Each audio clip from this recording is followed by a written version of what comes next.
Okay, we'll talk to you a minute about your golf swing, give you some tips to help it, and give you a better understanding of what's going on, especially with the 3-wood.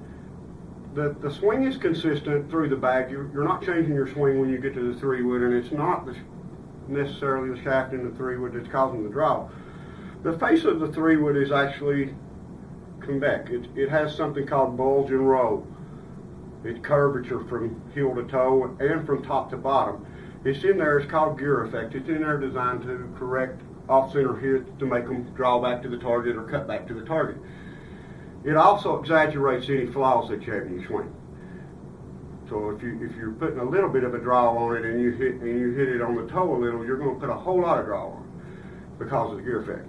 The same swing with an iron, let's say a 1-iron, something along the lines of the 3-wood, and you make the same swing with the 3-wood, if you duck hook one of them and then you duck hook the 3-wood, the duck hook with the iron is going to be a lot less, just because it's going to put less spin on it. The curvature of the face and the bulge of the face adds a lot of spin. I want to tell you what's causing the hook, not just necessarily the bulge and the roll. You do have a little bit of an alignment problem. You line up to the right a little bit of your target. You like to play a draw. All kicks like to play a draw. That's fine, as long as you're playing a soft draw, not a duck hook. But I notice in the grip that the right hand sits just a little back this way, and the left hand may be just a little running with the hand. Get this down in the fingertips and get that thumb up on top of there.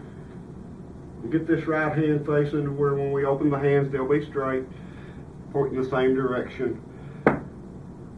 That's some of the problem in the hook, but that's not the main reason the hook is coming. Well, the grip has something to do with it, the alignment has something to do with it. The main thing I see in your swing, and I see it consistently through the bag, and for 2 years that I've been filming, is the body is out in front of the arms and the hands. And the body gets so far out in front, the only way the body can go, or actually let's start out with the club. The only way the club can go is out. And the body, if you'll watch through the impact area, and I'm talking about the hitting area being 6 inches in front of the ball, 6 inches past the ball, the body gets so far out in front that the only way the body can move is up. So you're hitting with a up and through move rather than a down and through move. We want to hit that ball with that down and through move. But I want to give you some tips to help the timing of the lower body. The right foot, when you're going through there, it's already turned and like this, and the belt buckle is pointed at the target, and then you see the hands go throw into there. The right side is very, very coordinated. Let's coordinate and strengthen the left side. Teach it to pull the golf swing, to pull this weight around. Then I want to talk to you about the footwork that we may want to work on. But let's work on pulling this weight with this left arm around. Allow it to time. Sit up with one hand, take your 25 balls, try to hit them. And while you hit them, try to let the weight of that club get grip pressure that you can do this. Try to let the weight of that club drag that right side around. Hold your finish. Stick the club right through your ears, hold your finish. Set up, do it again. Try to hit your 25 balls. First time you do it, you might hit one good one. Second time you do it, you might hit 2.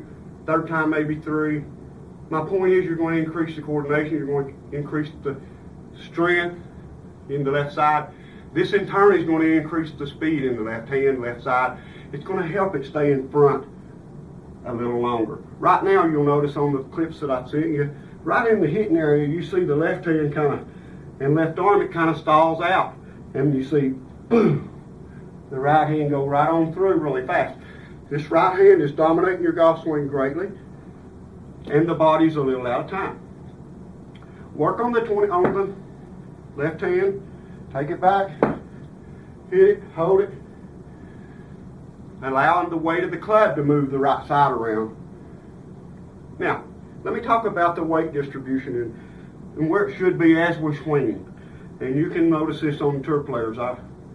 I see it in the magazines. A lot of the magazines you look at, you can notice this when you're looking at them. But the footwork, the weight should stay on the inside arches, almost like a baseball player leading off first base. expecting to get picked off or expecting to steal.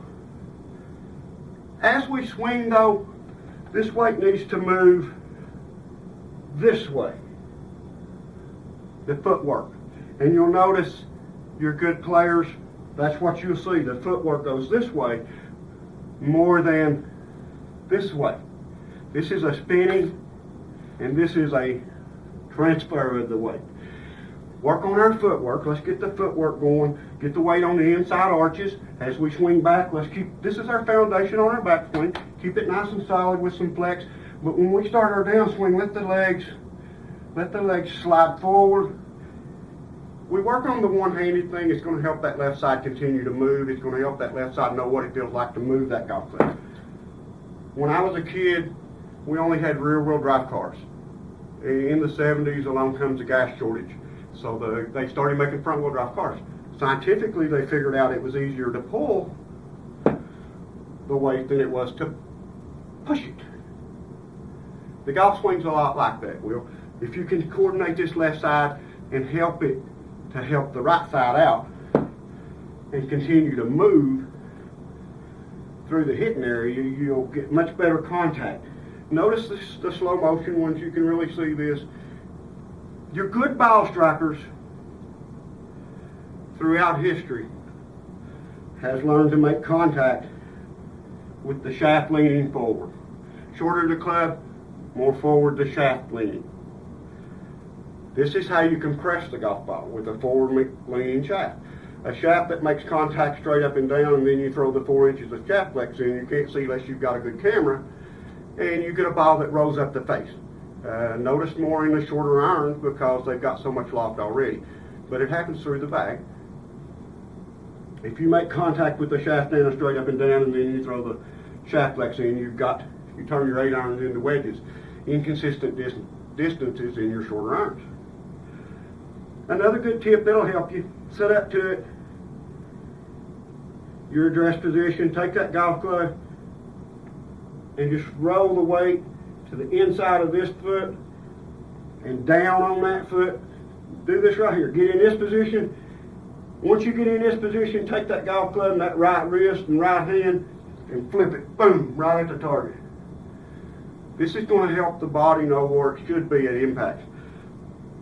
Because if you take this position, my belt buckle pointing straight out, and all I do is lean here, my belt buckle is going to be pointing here. This is powerful, Will. This is where you want to be.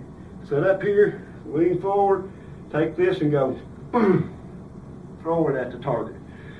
That's a position, that's the most important position in golf, is the impact position. Slow motion, I've analyzed a lot of the tour player swings. I've saw a lot of swings over the years. The good ball strikers, the ones that are consistent with their distance and solid contact, here's where they are at impact. Right now, notice yours here, and then the club head passing. This side dominating, and the weight's moving up and through instead of down and through. Work on this little foot trick I've showed you. Just set up to it, roll that weight into this way, and then go, then come up after impact. Right now you're coming up, you've got the body so far forward, before you get to impact you see the upward movement. A lot of times you'll see the heel come off the ground. Set up to that ball, lean forward, throw that club head right at the target. Work on it, Will. Let me know how it's going. I'm here for you if you need to ask any questions. I hope I'll give you a better understanding of what's going on, and I hope I'll give you some good tips to work on. Let me know how it's going, and we'll get together and film it again, and we'll see what it looks like. Thanks, Will. Have a good one, buddy.